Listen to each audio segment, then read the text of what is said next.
Explain to the viewers, how did the Viola business aspect come about? Yeah, bro. So I was playing in Denver, and I'm gonna be honest, bro. I wasn't a weed smoker. You know what I'm saying?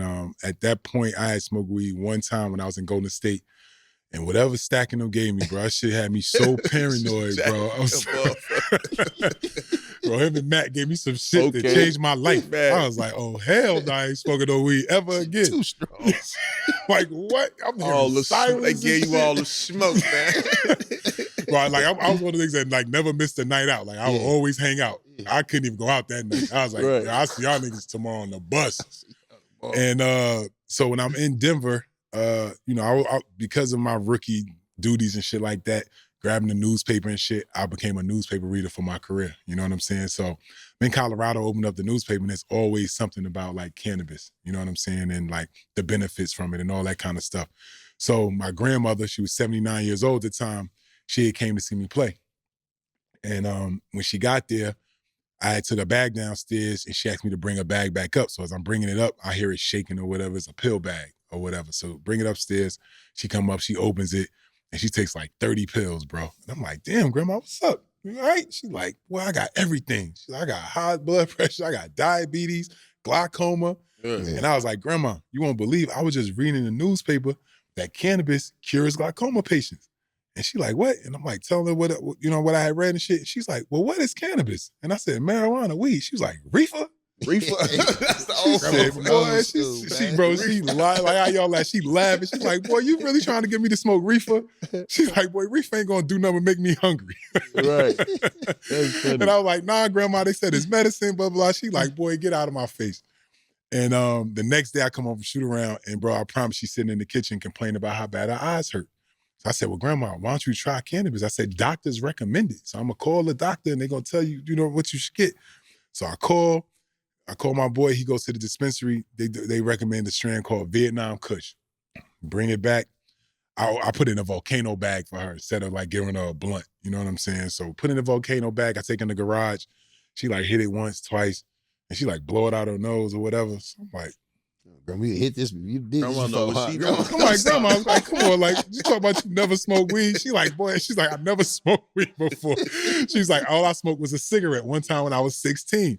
So I'm like, grandma, but you hit, I'm like, most people cough and all that. You like hitting it and just smooth. Yeah. So she hit it like 3 or 4 times, and her eyes started getting glassy. So I'm like, all right, because, and I'm thinking about also my first experience. I don't want to get a two-stone. She never smoked weed before. So I take her downstairs. I go take my nap, wake up from my nap, great, jump in the shower. And I said, let me just go make sure she all right, make sure she ain't down there bugging. So I go downstairs, knock on the door. I don't hear nothing. So I'm thinking she's asleep. So I knock again, and you knock and open the door. Yeah. So I knock, open the door. But she's sitting at the edge of the bed, and her back's to the door, and she's looking down. And I say, grandma, how you feeling? And she turns around, and she's crying tears. She says, I'm healed. She said, I haven't been able to read the words of my Bible in over 3.5 years. And I'm like, what? And she like crying. She's like, God gave me my sight back. She's like, everything is so bright. She's like, I can see again. And I'm like, what? So I go in and I hug her, and we call my mother. And she's like telling my mother, like, yeah, I can see everything. Everything is so clear and it's like vivid and all that. And that's what inspired me to learn about weed. Mm-hmm. I was like, damn, like this shit might really be medicine. You know what I'm saying? And I started doing my research and shit. And pretty much the end of that season, me and JR was great, go our separate ways for the season or whatever. And we went by this pot farm or whatever. And it was an indoor farm. So we go inside, we looking around, get some stuff or whatever. And this old lady come out the back and she's like, how y'all doing? I'm a big fan of the team. She's like, y'all what y'all see? And I'm like, yeah, this shit dope. She was like, it's for sale. And I'm like, how much is it for how much? And she was like, yeah, I'll sell it for 1.2 million. She's like, and I got a store. I'm like, damn, so I'm doing the math because I'm like, shit, we in here buying pounds for 5,000. You know what I'm saying? And all the weed. And I'm like, shit, we can make our $1 million pretty fast. You know what I'm saying? But long story short, man, me and JR couldn't figure out how to, get the money. Because at that time, you got to think about it, like, it wasn't legal yet. My financial advisor was like, you're a bug. You're going to go to jail if you do this type shit. You know what I'm saying? Yeah.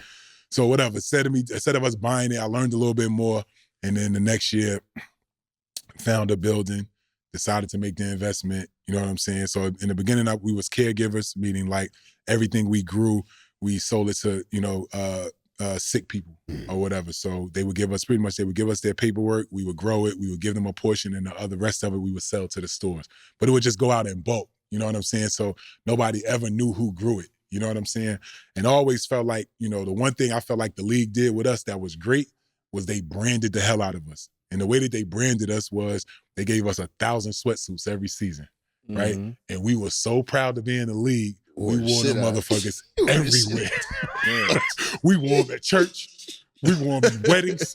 We wore them everything. We want niggas to know I'm in the show. Right. You know what I'm saying? Right. But while we was doing it, we was advertising that logo. And we was blowing the league up. You know what I'm saying? They was helping too, but we was blowing it up. So I was just like, damn, I'm growing pretty good weed, but nobody know it's mine. You know what I'm saying? So I was like, I got to figure out how to, get my, create a brand. You know what I'm saying? And when we finally figured out what we was going to do, we decided to do concentrates. That was the only thing that we could deliver to stores in end user packaging. So, concentrates is like the dab. You know what I'm saying? And, I'm happy the dab space has changed so much because when you first was doing it, like you was smoking crack. Man, that you dab was like was hot and that getting first the day needle high. Ooh. Yeah, you know what I'm saying? So that's how we started the brand. And, when we was thinking like trying to come up with a name, we was like, damn, we got to do it after the person that inspired me to learn how to do this, which was my grandma Viola. Right. You know what I'm saying? So that's how we got the name. We've been rocking with it ever since. I will say like for her specifically, she passed in 22, but you know what I'm saying? Cannabis gave her a way better quality of life. You know what I'm saying? She was able to, what I used to do is she stopped smoking because she was still having functions at her house for church. And she felt like people was kind of looking at her like she was a pothead or whatever.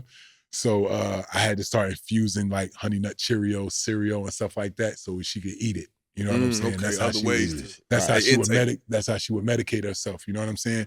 And pretty much she did it, until she left this earth. You know what I'm saying? So that's how we got the brand. You know what I'm saying? And since then, we've grown tremendously. You know what I'm saying? We're in 10 to 12 states. You know what I'm saying? We just won a New York license, which is I think gonna be a game changer for our business. You know what I'm saying? Because that New York market is absolutely gonna be nuts. You know what I'm saying?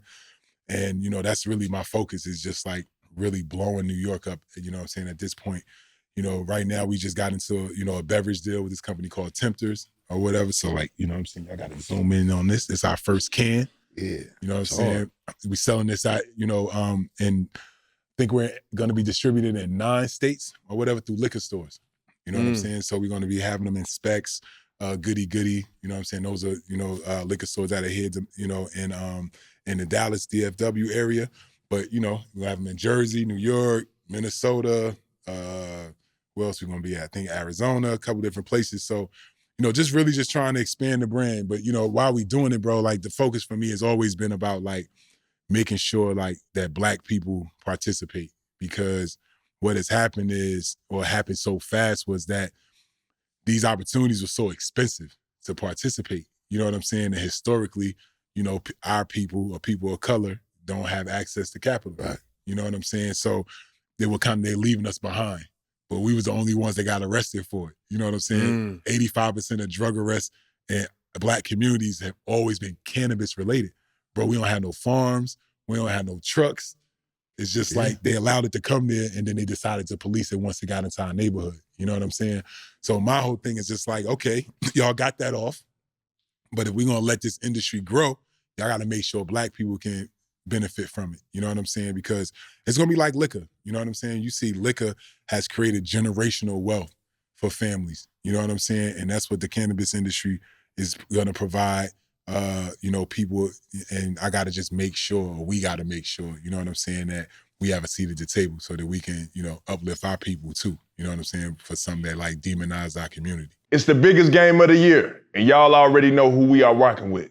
Prize Picks. You don't want to miss out on the action for the last game of the football season. Prize Picks gives you a shot to win 1,000 times your money. Prize Picks is the daily fantasy sports app. All you have to do is pick more than or less than for the big game only. Prize Picks is also giving away free pick for the big game. Patrick Mahomes will only need to throw 1 yard to win. If you're right on one more, you can win some real cash. Make sure you use the promo code MUD and you'll get $50 instantly when you play with as little as $5. They even offer MasterCard for quick and easy deposits. But they don't stop there.